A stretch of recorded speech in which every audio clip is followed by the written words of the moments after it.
Hi hello నమస్తే welcome to cube TV. నేను మీ యాంకర్ అనిల్.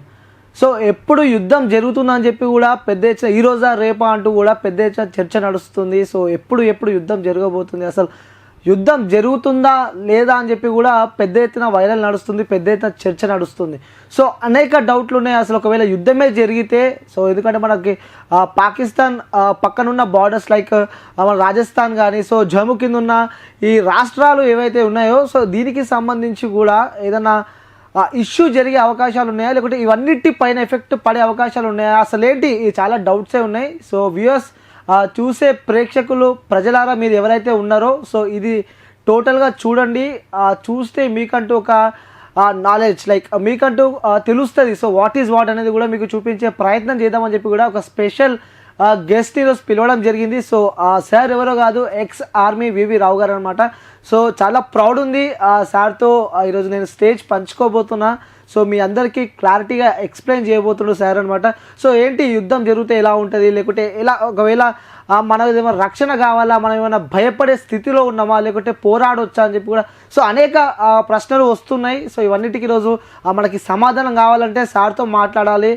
ప్రతి ఒక్క వ్యూవర్, ప్రతి ఒక్క ప్రజలకు ఏదైతే డౌట్స్ ఉన్నాయో సో అవన్నిటికీ ఈరోజు ఒక పులి స్టాప్ అయితే పెట్టేద్దని చెప్పి ఈరోజు మన సార్ని స్టూడియోకి పిలవడం జరిగింది. సో సార్ని వెల్కమ్ చేద్దాం. Sir hi sir. నమస్కారం. So thank you sir, thank you for coming. So happy to see you sir. I'm colonel VV Rao, retired. నేను 1986 నుంచి ఇండియన్ ఆర్మీలో పనిచేసి ముందర మద్రాస్ రెజిమెంటు, తర్వాత సిక్ లైట్ ఇన్ఫెంట్రీలో పనిచేసి రిటైర్ అయ్యాను. Okay sir. 5 సార్లు జమ్మూ కాశ్మీర్లో పోస్టింగ్ చేయడం జరిగింది. అలాగే 3 సార్లు నార్త్ ఈస్ట్లోను, మిజోరాం, త్రిపుర, మణిపూర్ వాటిలో పోస్టింగ్ చేయడం జరిగింది. అలాగే నేను counter insurgency and jungle warfare course కూడా చేయడం జరిగింది.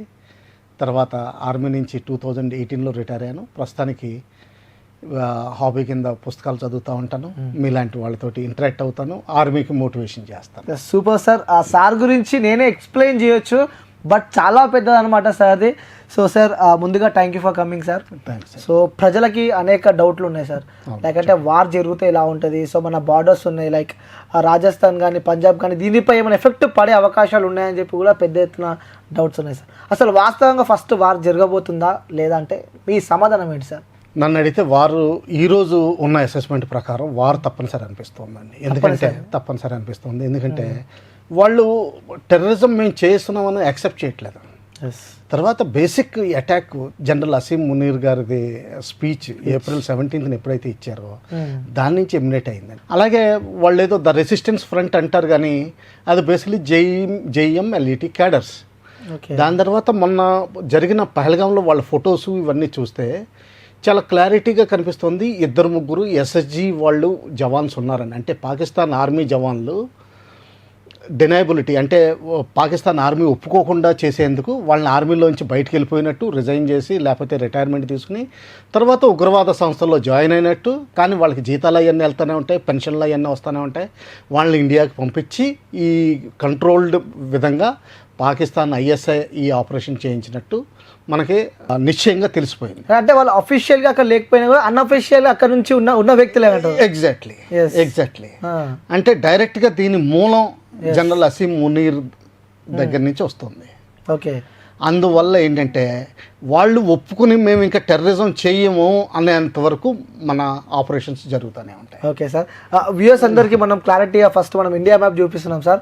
సో మనకి ఇక్కడ పాకిస్తాన్ మనకి కనిపిస్తూ ఉంది. సో చుట్టుపక్కల కూడా సో ఇక్కడ జమ్మూ కానీ, పంజాబ్ కానీ, రాజస్థాన్ కానీ, ఇక్కడ గుజరాత్ కానీ. సో అంటే ఒకవేళ యుద్ధమే జరిగితే ఈ వీటిపైన ఎఫెక్ట్ పడే అవకాశాలు ఉన్నాయంటారు? ప్రస్తుతానికి 2.5 ఫ్రంట్ వార్ అంటున్నాం. ఓకే. అంటే 1 front Pakistan side, okay, second side China ఒకవేళ ఇన్వాల్వ్ అయితే ఇంకొక 0.5% ఉంది.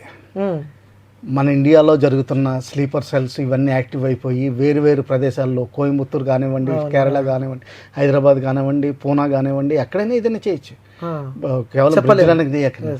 సో అందుకని చెప్పి ముందర ఏంటంటే వార్ అన్నది ఏంటంటే నేషనల్ మైట్ అంటారు. ఓకే. అంటే కంప్లీట్ భారతదేశానికి దగ్గర ఉన్న రిసోర్సెస్ అన్నీ ఎంప్లాయ్ అవుతాయి. అలాగే పాకిస్తాన్ కూడా వాళ్ళ రిసోర్సెస్ అన్నీ ఎంప్లాయ్ చేస్తుంది, ప్రతి ఒక్కటి ఎంత వీలైతే అంతవరకు. ఓకే. సో దానివల్ల ఏంటంటే ఇంటెన్సిటీ ఆఫ్ ఆపరేషన్స్ ఇక్కడ ఎక్కువ ఉండొచ్చు, ఇక్కడ దిగే కొలది కొంచెం తక్కువ అవ్వచ్చు, ఎందుకంటే దూరం పెరుగుతుంది కాబట్టి. సముద్ర కోస్టల్ తీరానికి వచ్చేటప్పుడు కేవలం నేవీ ఉంటుంది కాబట్టి పాకిస్తాన్ నేవీ చాలా వీక్ కాబట్టి పెద్ద ఉండకపోవచ్చు, కానీ ఎక్కడైనా సరే ఇండియాలో అవ్వచ్చు. అలాగే బంగ్లాదేశ్లో ఫండమెంటలిజం వచ్చింది. బంగ్లాదేశ్లో ఎప్పుడైతే ఫండమెంటలిజం వచ్చిందో వాళ్ళు కూడా ఈ ఫండమెంటలిస్ట్ ఫోర్సెస్ పాకిస్తాన్కి హెల్ప్ చేయడాన్ని చూడొచ్చు. ఓకే, ఇండైరెక్ట్ కాదు, డైరెక్ట్గానే వెస్ట్ బెంగాల్ బౌండరీలోంచి వచ్చి ఏదైనా చేయొచ్చు. ఓకే, ఇక్కడ నుంచి ఇలా ఒడిస్సా చేరొచ్చు, జార్ఖండ్, బీహార్, లక్నో ఏదైనా చేయడానికి వాళ్ళకి అవకాశం ఉంది. లేకపోతే కలకట్టాలోనే ఏదో ఒకటి చేయొచ్చు. ఓకే, ఇక్కడ నుంచి టోటల్గా సో వాళ్ళు చేయొచ్చు. అక్కడ పాకిస్తాన్, ఇక్కడ బంగ్లాదేశ్ మధ్యలో మనం. సో ఎక్కడైనా ఏదైనా జరగచ్చండి. ఇంపాక్ట్ ఆల్ ఓవర్ ఇండియా ఉంటుంది. ఎక్కడ ఉంటుంది, ఇక్కడ ఉండదు. ఇక్కడ హైదరాబాద్లో మీరు 100% సేఫ్ అనుకోవడానికి కూడా లేదు. అంతే అంటారు. ఓకే, సో అంటే సార్ ఇక్కడ మనం చూడవచ్చు, లైక్ ఒకవేళ యుద్ధం జరిగింది అనుకోండి, సో ఇక్కడ ఈ పాత్లో ఈ పాకిస్తాన్ పాత్ మనకి ఏదైతే కనిపిస్తూ ఉంది, ఇక్కడ ఈ బార్డర్స్లలో కూడా ఏమన్నా ఎఫెక్ట్ పడే అవకాశాలు ఉన్నాయంటారా మీరు? లైక్ అంటే ఈ పాకిస్తాన్ అది ప్రస్తుతానికి ఎలా జరుగుతుందో, మన ఆర్మీ చీఫ్కి, నేవల్ చీఫ్కి, ఎయిర్ ఫోర్స్ చీఫ్కి మోడీ గారు క్లియర్ కట్ పవర్స్ ఇచ్చేసారు. అవును. ఇప్పుడు ప్లానింగ్ ఎలా చేస్తారు, ఎంతవరకు ఎగ్జిక్యూట్ చేస్తారు, ఎలా చేస్తారు అన్నది మనం వాళ్ళకి వదిలేద్దాం. మన స్కోప్లో లేదు. కానీ బహుశా ఎందుకంటే కాశ్మీర్లోనే టెర్రరిజం చేస్తున్నారు కాబట్టి ప్రస్తుతానికి ఆపరేషన్స్ కాశ్మీర్కే లిమిటెడ్ అవ్వచ్చు. కాశ్మీర్ అంటే జమ్మూ అండ్ కాశ్మీర్కే.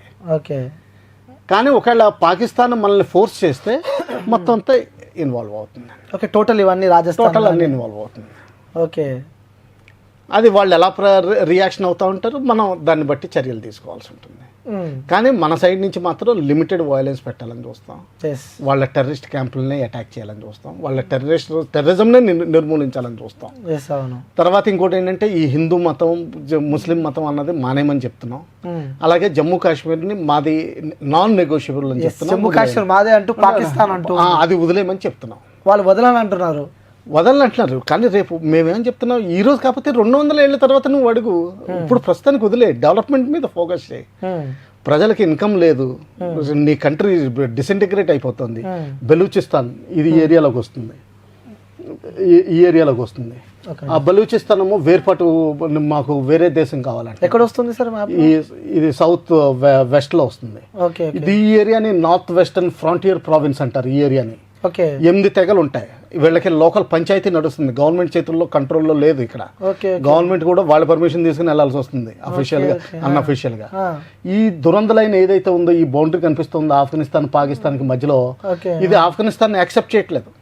బోర్డర్ ని వాళ్ళు ఇటేపు తీసుకొస్తున్నారు, వీళ్ళేమో అటేపు తీసుకెళ్తున్నారు. వాళ్ళ మధ్యన కూడా గొడవ జరుగుతుంది అక్కడ. ఆఫ్ఘనిస్తాన్ పాకిస్తాన్. దాని తర్వాత ఇంకోటి ఏంటంటే 1979లో జనరల్ జియా అని పాలకులు ఉండేవారు. ఆయన ఏం చేశారంటే ఫండమెంటలిజం తీసుకొచ్చారు. అంటే మద్రసా ఎడ్యుకేషన్, ఇస్లామే కావాలి, షరియాయే కావాలి, ఇంకా మిగతా ఎడ్యుకేషన్, మోడర్న్ ఎడ్యుకేషన్ తీసుకురాలేదు. దాంతో ఏమైందంటే వాళ్ళు ఇప్పుడు పెద్దోళ్ళు అయిపోయారు, అంటే డెసిషన్ మేకింగ్ వీటికి వచ్చారు. వాళ్ళ ఉద్దేశం ఏంటంటే ఇక్కడున్న డెమోక్రటిక్ గవర్నమెంట్ని పారదోలి పాకిస్తాన్లో, ఇరాన్లో ఉన్నట్టు, ఆఫ్ఘనిస్తాన్లో ఉన్నట్టు మౌల్వీల పరిపాలనలో తీసుకొచ్చి షరియా ఇంప్లిమెంట్ చేయాలని వాళ్ళ ఉద్దేశం. సో వాళ్ళు ఏం చేస్తున్నారంటే ఇప్పుడు ప్రస్తుతానికి ఆఫ్ఘనిస్తాన్లో ఉన్న తాలిబాన్ గవర్నమెంట్ సపోర్ట్ తీసుకుని వాళ్ళు ఆఫ్ఘనిస్తాన్లో ఉంటా బోర్డర్ ఏరియాలో పాకిస్తాన్ని అటాక్ చేస్తున్నారు. వాళ్ళు ఈ బార్డర్లో నార్త్ పోర్షన్లో వాళ్ళు చేస్తున్నారు, సౌత్లో బెలూచిస్తాన్ వాళ్ళు చేస్తున్నారు. వాళ్ళు ఓన్లీ పాకిస్తాన్ గవర్నమెంట్ పైన. ఈ బెలూచిస్తాన్ ఏంటంటే 1948లో వాళ్ళు ఇండియాకి చేరిపోతామని వాళ్ళ నవాబు సంతకం పెట్టాడు. వాళ్ళందరూ ఇప్పుడు కూడా హిందూ మందిర్స్ ఎక్కువ ఉంటాయి అక్కడ, చాలా మంది హిందువులు ఉంటారు. ఆయన ఇండియాలో చేరతానని సంతకం పెట్టాడు. సంతకం పెడితే ఆ రోజుని మనం నెహ్రూ గారు దానికి ఒప్పుకోలేదు, ఎందుకంటే మనకి కంటిన్యూస్ బోర్డర్ లేదు, అందుకని నువ్వు పాకిస్తాన్ తోటి ఉండని చెప్పారు అప్పుడు. కానీ వాళ్ళకి ఇష్టం లేదు, వాళ్ళకి రోడ్ నెట్వర్క్ లేదు, అండర్ డెవలప్మెంట్ ఉంది, వాళ్ళ మినరల్ రిసోర్సెస్ ఎక్కువ ఉన్నాయి. కానీ చైనాకి అమ్మేశారు. ఇక్కడ నుంచి చైనా ఓ రోడ్డు తీసింది ఈ ఏరియా నుంచి లాగా, అది చైనా పాకిస్తాన్ ఎకనామిక్ కారిడార్ అంటారు. ఓకే 200 బిలియన్ల డాలర్లు దాదాపు చైనా ఖర్చు పెట్టింది ఆ వే కోసం. ఆ రోడ్డు, దాని తర్వాత దానికి ఉన్న హైడ్రో ఎలక్ట్రిక్ ప్రాజెక్ట్స్, తర్వాత ఇంకో రైల్వే లైన్ కూడా రావాలి. ఓకే ఇందులో ఏంటంటే ఈ ఏరియా కనిపిస్తుంది కదా ఓకే గ్రీన్, దాంట్లో షక్షగమ్ వ్యాలీ అంటారు. సక్షకం వ్యాలీ ఇది పాకిస్తాన్ ఏం చేసిందంటే చైనాకి గిఫ్ట్ ఇచ్చేసింది 1963లో. ఓకే 62లో మనం ఓడిపోయినప్పుడు చైనాకి గిఫ్ట్ ఇచ్చేసింది. తర్వాత ఏంటంటే ఈ ఏరియా నుంచి రోడ్డు వచ్చింది. ఇప్పుడు ముజఫరాబాద్ వెనకాల 20 కిలోమీటర్ల దూరంలో ఈ రోడ్డు ఇలాగ వస్తుంది. ఇక్కడికి వెళ్ళి గ్వాదర్ అన్న పోర్ట్, డీప్ సీ పోర్ట్, ఇది ఇరాన్కి బౌండరీకి దగ్గరలో ఉంటుంది, బలూచిస్తాన్లో ఉంది. ఓకే అది చైనాకి పర్మనెంట్గా ఇచ్చేసారు, నువ్వే డెవలప్ చేసుకుని నువ్వే ఉంచుకో. అది కూడా గిఫ్ట్. ఓకే చైనాకి ఏంటి అడ్వాంటేజ్? ఇప్పుడు చైనా నుంచి చుట్టూరు Philippines, Vietnam, Cambodia, Indonesia, Singapore, Malaysia, వీటన్నిటిని చుట్టూరు, అండమాన్ నికోబార్, శ్రీలంక, ఇవన్నీ చుట్టూ రాకుండా ఇక్కడి నుంచి డైరెక్ట్గా ట్రైన్ వచ్చేస్తుంది. ఓకే ఓకే ఓకే దీన్ని 1 రోడ్ 1 బెల్ట్ స్కీమ్ అంటారు. ఇటువంటి 6 స్కీములు ప్లాన్లో ఉన్నాయి వాళ్ళకి ప్రజెంట్. అందులో ఒక స్కీమ్ పాకిస్తాన్ది. స్టార్టింగ్ ఇంప్లిమెంట్ పాకిస్తాన్ చేశారు. ఓకే బలూచిస్తాన్ వాళ్ళకి ఇష్టం లేదు, ఎందుకంటే ఇదంతా చైనాకి అమ్ముడిపోయింది. అందుకని చెప్పి ఓకే వాళ్ళు ఇండిపెండెంట్ దేశం కావాలంటున్నారు. ఇప్పుడు పాకిస్తాన్ నుంచి మమ్మల్ని వేరే దేశం అయిపోతాం అంటున్నారు.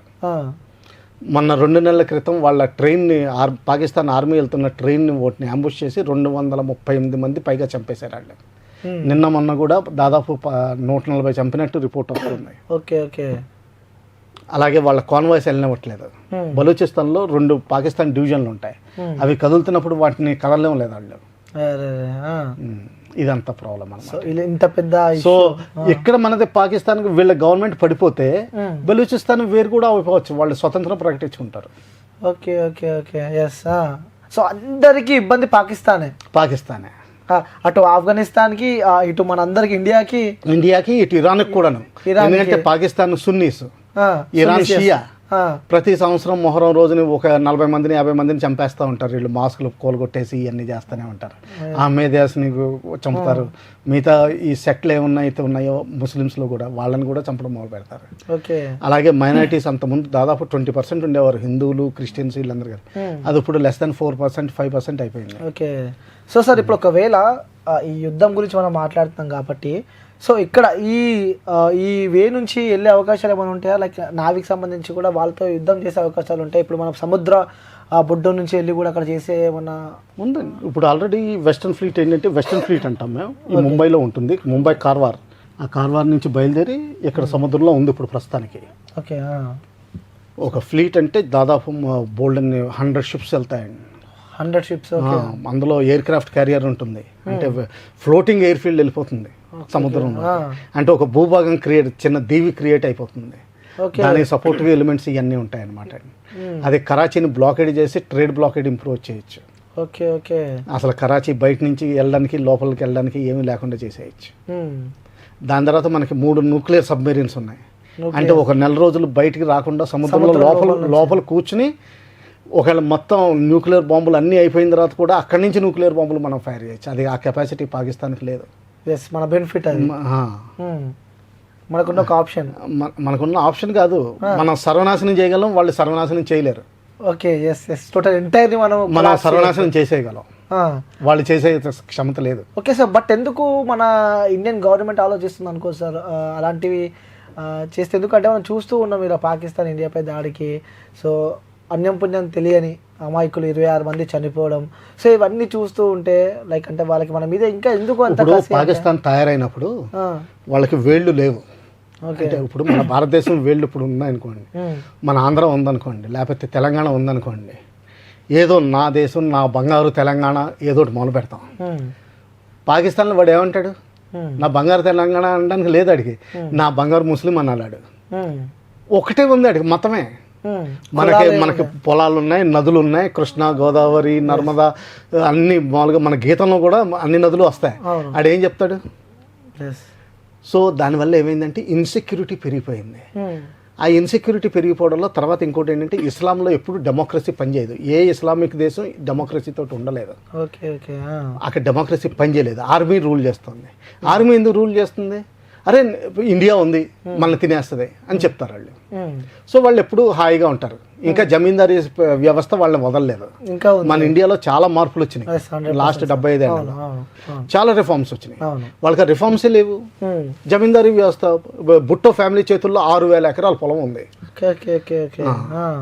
ఇంకా 6,000 ఎకరాల పొలం ఎక్కడ ఉంటుందండి ఇండియాలో? అసలు గవర్నమెంట్ ఎక్వైర్ చేయడానికి 6,000 ఎకరాలు ఎక్కడా లేదు ఇండియాలో. అవును, అమరావతికి ల్యాండ్ పూలింగ్ చేసుకోవాల్సి వచ్చిందండి. సో అటువంటి వ్యవస్థలో దేశం కొలాప్స్ అయిపోతుంది. డబ్బులున్న వాళ్ళందరూ ఆర్మీ జనరల్స్, పొలిటీషియన్స్ అందరూ లండన్లో ఇల్లు కట్టుకోవడం, దుబాయ్లో ఇల్లు కట్టుకోవడం, సగం టైం ఫ్యామిలీ అక్కడ ఉండడం, మొత్తం డబ్బులన్నీ అక్కడ పట్టుకెళ్ళిపోవడం, విలాసవంతమైన జీవితాలు. మిగతా కామన్ మ్యాన్కి తినడానికి తిండి ఉండదు. ఆ బ్రేక్అవుట్ పరిస్థితిలోకి వచ్చేసింది, అంటే విడిపోయే పరిస్థితులకు వచ్చేసింది ఇప్పుడు. అందుకని చెప్పి ఇప్పుడు ఏమంటాడు పాకిస్తాన్ ఆర్మీ చీఫ్, నేను రక్షిస్తాను, పాకిస్తాను ఇండియాలో కలవడానికి లేదు, హిందూ ముస్లింలు వేరు, ఎప్పుడు ట్విన్ థియరీ ఉంది, అందుకని చెప్పి కలిసే ప్రసక్తే లేదు, నేను కాపాడుతానని చెప్తాడు. ఆయనకున్న ధైర్యం ఏంటి? నాకు వెనకాల చైనా ఉంది, నా దగ్గర న్యూక్లియర్ బాంబులు ఉన్నాయి, నా దగ్గర టెర్రరిస్టులు ఉన్నాయి. అదొకటి అనుకోవచ్చు సార్, న్యూక్లియర్ బాంబులు వాళ్ళ దగ్గర ఎక్కువ ఉన్నాయి, మన దగ్గర అంతా ఎక్కువ ఉన్నాయి, తక్కువ ఉన్నాయి, ఏం తేడా చేయదండి. న్యూక్లియర్ బాంబు ఎటువంటిది అంటే ఎక్కువ తక్కువ ఏం తేడా చేయదు. అది ఒకసారి వాడితే చాలు, కథం స్మాష్. అది ఓకే. సో అంటే ఇవన్నిటికి సంబంధించి ఇష్యూ ఇది సార్. అంటే మీరు అక్కడ జమ్మూలో వర్క్ చేశారు కాబట్టి అక్కడ సిచ్యువేషన్స్ ఎలాంటివి ఉంటాయి? ఎందుకంటే మొన్న ఒక వీడియో చూసాం సార్, ఆ జిప్ వేలో వెళ్తున్నప్పుడు కూడా, ఆ రోప్ వేలో వెళ్తున్నప్పుడు కూడా వెనుకలున్న వ్యక్తి అల్లా అక్బర్ అని చెప్పి కూడా కొన్ని పదాలు యూజ్ చేయడం జరిగింది. సో అక్కడ మీరు గ్రౌండ్లో ఉండి వర్క్ చేశారు కాబట్టి అక్కడ అట్మాస్ఫియర్ ఎలా ఉంటుంది సార్ అక్కడ జమ్మూలో? ఏం చెప్పమంటారండి, 80% ఎప్పుడు వాళ్ళకి ఏం తేడా లేదు. పాకిస్తాన్కి వెళ్ళినామండి, ఇండియాకి వెళ్ళినామండి, వాళ్ళు కామన్ పీపుల్. వాళ్ళు ఏదో వాళ్ళు పని చేసుకుంటారు, పొలానికి వెళ్తారు, ఏదో మొక్కజొన్న పండిస్తారు, అవి తెచ్చుకుంటారు, ఇంట్లో చిన్న ఇంట్లో కట్టుకుంటారు, దాంట్లోనే బతుకుతారు. చలికాలంలో బొగ్గు వేసుకుని మామూలుగా వేడి తెచ్చుకుని బతుకుతారు. ఇంకా మిగతా 20% అనవసరంగా సడన్గా చదివి విపరీత బుద్ధులు వస్తాయి. లాయర్లు, టీచర్లు, వీళ్ళకి బుద్ధులు వస్తాయి. వీళ్ళు ఇవన్నీ చేయిస్తూ ఉంటారు. వీళ్ళు ఏం చేస్తారు, అన్ఎంప్లాయిడ్ యూత్ని పట్టుకుని, అరే నీకేం లేదురా అక్కడ ఇండియాలో ఇది అయిపోతుంది. ఇప్పుడు కొత్తగా ఒక సిద్ధాంతం వచ్చింది ఏంటంటే బ్రాకెటింగ్ చేయడం మొదలు పెట్టారు. అరే బాబ్రీ మసీద్ కూల్చేసి మన మందిర్ కట్టుకుంటున్నారంట, అరే మన మతాన్ని అసలు నాశనం చేసేస్తారంటే, రెచ్చగొట్టే ఇటువంటివి చేసి వాళ్ళని పంపిస్తూ ఉంటారు. జమ్మూ కాశ్మీర్ మనది, ముస్లింలు ఎక్కువ ఉన్నారు, ఇండియాకి ఎందుకు వెళ్ళాలి, మహారాజా సైన్ చేస్తే ఏంటి, ముస్లింలు ఎక్కువ ఉన్నారు కదా మనకే రావాలి, మైండ్ డైవర్ట్ చేసి. దాంతోపాటుగా ఏంటంటే 1979లో ఎప్పుడైతే రష్యా ఆఫ్ఘనిస్తాన్ని ఆక్యుపై చేసిందో, రష్యాని వెళ్ళగొట్టడానికి అమెరికా వీళ్ళందరికీ ట్రైనింగు, డబ్బులు, ఎమ్యునిషను, వెపన్స్ అన్నీ ఇవ్వడం మొదలుపెట్టారు. అందులో వీళ్ళు ఏం చేశారు, ఒక 50% అక్కడ ఇస్తే 50% కాశ్మీర్ పంపించేసి ఇక్కడ వాళ్ళ ఓన్ ఎజెండా స్టార్ట్ చేసుకున్నారు. అందుకనే 79లో వాళ్ళు వస్తే 89లో వీళ్ళు ఇక్కడ మొదలెట్టేశారు. అది ఇప్పుడు వరకు దిగుతా ఒక రోజుని 4,000 మంది 5,000 మంది టెర్రరిస్టులు ఉండేవారు కాశ్మీర్లో. వాళ్ళు ఇప్పుడు 120, 105, 110కి వచ్చేసారు. దాదాపు శాంతి వచ్చేసింది. ఇప్పుడు లోకల్స్ అంటారా, వాడికి ఏముంది, వాడికి డబ్బులు కావాలి, ఆ గుర్రం తీసుకెళ్తే వాడికి డబ్బులు వస్తాయి. సో మన ముందర బాగానే మాట్లాడతాడు, అక్కడికి వెళ్ళేసరికి సాయంకాలం ఇదేంటిది వాడు లెక్చర్ ఇచ్చేసరికి నీ సైడ్ వాడి సైడ్ ఉంటాడు కొంతమంది. అంటే సార్ ఒక చిన్న డౌట్ ఏంటంటే, ప్రతి ఒక్క ప్రజలకి డౌట్, ఎందుకంటే మీరు యాజ్ ఆర్మీ ఆఫీసర్ కాబట్టి, టెర్రరిస్టులు మన దగ్గరికి వచ్చి అంత సమయం కేటాయించి రెక్కి నిర్వహించి మరి కూడా ఇలాంటి ఒక ఘటనకి వాళ్ళు పాల్పడ్డారంటే అక్కడ మన వ్యవస్థ ఏం చేస్తుంది? లైక్ మనకి ఇండియన్ ఆర్మీ కానీ, సో ఇంటెలిజెన్స్ డిపార్ట్మెంట్ కానీ, ఇంటెలిజెన్స్ నిఘా కూడా ఏమైందని చెప్పి కూడా చాలా మందికి డౌట్ వస్తుంది. దీనికి సంబంధించి మీరు డౌట్ ఎందుకండి, ఇండియన్ ఆర్మీ అన్నది మేము లోపల పనులు చెయ్యం. అసలు ముందర మీకు క్లారిఫికేషన్ ఇవ్వాలి ఏంటంటే, Indian army, navy, air force ఇవన్నీ వేరు. బిఎస్ఎఫ్, సిఆర్పిఎఫ్, ఎస్ఎస్బి ఇవన్నీ వేరు. ఇవన్నీ హోమ్ మినిస్ట్రీ చేతిలో ఉంటాయి. వీళ్ళందరూ పోలీసులు, వాళ్ళకి రిజర్వేషన్ ఉంటుంది అందులో జాయిన్ అవ్వడానికి. మా ఆర్మీలో రిజర్వేషన్ లేదు, ఓన్లీ మెరిట్ మీద వెళ్తారు. ఆఫీసర్లు ఏంటి, జవాన్లు ఏంటి అందరూ. ఏంటంటే మేము లాస్ట్, అంటే దేశానికి లాస్ట్ వెపన్, అంటే మేము ఆర్మీ క్లోజ్ అయిపోయిన తర్వాత ఇంకా దేశం పడిపోయినట్టే లెక్క. ఇంకా సేవ్ చేసేవాడు ఎవడు లేడు. లాస్ట్ వెపన్ రిసార్ట్ అంటాం. ఇప్పుడు ఏముందంటే ఆర్మీ అక్కడ బోల్డంత మంది అంటూ ఉంటారు 1 మిలియన్ ఆర్మీ. అసలు 1 మిలియన్ ఆర్మీ ఇండియాలో లేనే లేదు. ఏదో ఒకటి చెప్పేస్తే ఇప్పుడు అయిపోదు. తర్వాత ఏంటంటే లోకల్ సపోర్ట్ ఉంటే ఏదైనా చేయొచ్చు. టెర్రరిస్టులకి లోకల్ సపోర్ట్ లేకపోతే ఏది చేయలేరు. ఎస్ ఇప్పుడు నక్సలిజానికి లోకల్ విలేజెస్లో సపోర్ట్ లేకపోతే నక్సల్స్ ఏం చేయగలుగుతారు? ఎన్ని రోజులు బతుకుతాడు అరణ్యంలో కందమూలాలు తిని? సో సపోర్ట్ ఉండబట్టి వాడికి ఒక కాజ్ దొరుకుతుంది. అరే నీకు డెవలప్మెంట్ అవ్వలేదు, నీకు ఎడ్యుకేషన్ లేదు, అక్కడ హైదరాబాద్లో హాయిగా ఇదేంటి పిజ్జాలు తింటున్నారు, ఇది తింటున్నారు, అక్కడ కాఫీ 30 రూపాయలంటే ఇక్కడ మనకి టీ 5 రూపాయలేనంట. ఇదని ఏదో డిఫరెన్స్ తీసుకొస్తాడు. వాళ్ళేమో ఇంట్లో కూర్చుని ఆడవాళ్ళు కూడా టీవీ చూస్తూ ఉంటారు, మనకి అసలు కరెంటే లేదంటాడు. స్మైల్ డైవర్ట్ చేస్తూ ఉంటారు. ఇప్పుడు టెర్రరిస్టులు అంటారా ఏముంది? ఇప్పుడు పాకిస్తాన్లో పాపులేషన్ ఎక్కువ. ఇప్పుడు ఎందుకు పనికిరాని పల్లెటూరుని తీసుకొచ్చి నీకు గన్ ఇస్తాను, నువ్వు అక్కడికి వెళ్ళి నువ్వు ఇదేంటిది ఎవరిని చంపాలనుకుంటే వాళ్ళని చంపు, ఎవరికి నీకు డబ్బులు కావాలంటే అది నీకు డబ్బులు ఇస్తాడు, ఏ ఇంట్లో కావాలంటే ఆ ఇంట్లో ఉండు, నువ్వు ఇంట్లో ఉన్న ప్రివిలేజెస్ అన్నీ తీసుకో, హ్యాపీ అనుకుంటాడు. దాంతోపాటు రిలీజన్ ఎక్కించు, ఫండమెంటలిజం ఇవన్నీ కూడా మన ఇస్లామే చేయాలి, ఇస్లామే కావాలి, గజ్వా హిందూ, తర్వాత మనం మొఘల్స్ పరిపాలించాం, ఎన్నిసార్లు మన ఇండియాని కంట్రోల్లోకి తీసుకున్నాం, లాస్ట్ 1400 ఏళ్ళు మనమే పరిపాలిస్తున్నాం, ఇవన్నీ చెప్తే వాడు అంతే. అందువల్ల అలా చేస్తాం. ఓకే సార్, మీ ఎక్స్పీరియన్స్ సార్ మా వ్యూవర్స్ కోసం మీరు ఎక్స్పీరియన్స్ లైక్ మీరు అక్కడ ఉన్నప్పుడు మీరు లైక్ ఏం ఎక్స్పీరియన్స్ చేశారు సార్? అంటే మీ హిస్టరీ చాలా పెద్దదని చెప్పి నేను విన్నా.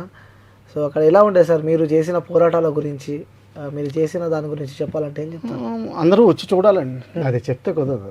అంటే మీరు పర్సనల్గా మీరు ఎక్స్పీరియన్స్ అక్కడ వాళ్ళతో కానీ బార్డర్లో వర్క్ చేశారని చెప్పి నేను విన్నాను. మీరు ఆ బార్డర్లో వర్క్ చేసిన ఎక్స్పీరియన్స్ వాళ్ళతో కానీ ఎప్పుడైనా ఈ గన్ ఫైరింగ్ కానీ ఇలాంటివి ఎప్పుడైనా మీ లైఫ్లో? ఒకసారి ఒకటి చెప్తాను. కాశ్మీర్లు అందరూ చెడ్డోళ్ళు ఏం కాదు, అందులో ఎంత మంచి వాళ్ళు ఉంటారంటే, ఒకసారి ఒక ఇంట్లోకి వెళ్ళి సాయంకాలం 2 టెర్రరిస్టులు దూరి అన్నం అడిగారు. ఓకే. ఆవిడ ఏం చేసిందంటే, ఇంట్లో ముసలావిడే, కొడుకు కూడా ఇంట్లో లేడు ఆ టైంలో, బయటకు వచ్చి గుండం పెడితే సౌండ్ వస్తుందని చెప్పి ఆ పైజమా నాడా తీసేసి అక్కడ కట్టేసి, వెంటనే ఒక ఆర్మీ వాళ్ళు మా వాళ్ళు కొంతమంది తిరుగుతూ ఉంటారు సాయంకాలం అంటే, అక్కడికి వచ్చి చెప్పింది ఇక్కడ 2 ఉన్నారని.